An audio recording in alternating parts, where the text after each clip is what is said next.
Hello and welcome to this lecture. And in this lecture, let's learn about the concept of destructuring props in React.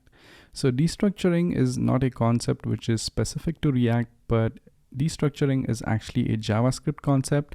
And destructuring simply means when you have a certain object and when you have certain values inside that object, you kind of like take out those values separately so that you could use it without accessing that particular object. So in order to understand the concept of destructuring, let's take an example. So the props which we are actually getting here, you all know that they are containing the name and the message. So what we do here is that we say props.message and props.name over here in order to access those name and values. Now, one thing which we could do here is that we could actually destructure this props object into the individual name and message values which we have in there. And in order to destructure those props, there's one simple thing which we need to do. And that is, you could simply say const, and you have the properties like name, and then you have the next property as message. So you say name comma message, and you say this equals, and you basically destructure those props by saying equals props. So what this line of code does is that it takes the object and it kind of breaks them down into name and message. But there's one thing which you need to remember, that these name and message names which you have for these variables, they must be same as the values which we have here. So you cannot name it as, let's say, my name or my message, something like that. So these names have to be exactly what's present in there in those objects. Now, once you have the name and message, now this name contains the actual name saved inside the props and the message inside the prop.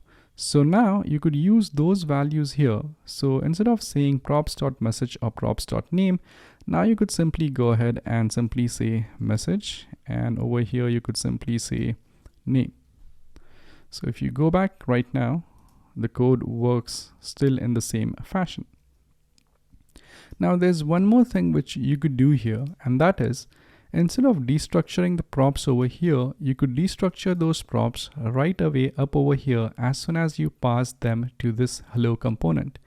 And this actually makes your code even more precise. So whenever you pass in some props from a component to another component, so right now we are passing name and message here to the hello component.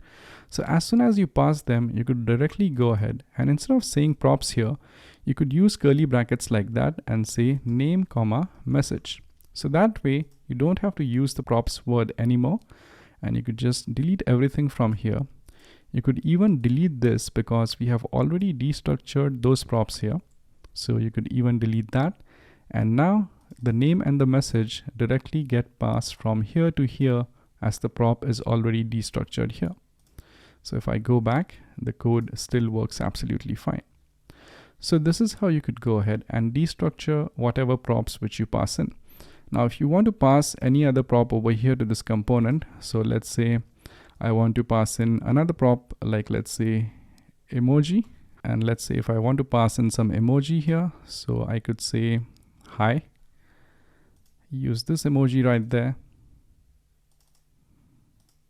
And now if I want to access this prop inside this, I could simply go ahead and say emoji. And then after the message, I could right away use that emoji.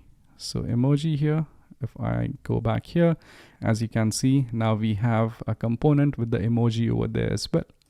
So this is what exactly destructuring of props is. So I hope this gives you an idea about how a prop is destructured inside of a React component. So once we have learned about the concept of destructuring of props, in the next lecture, let's learn about the immutability of props.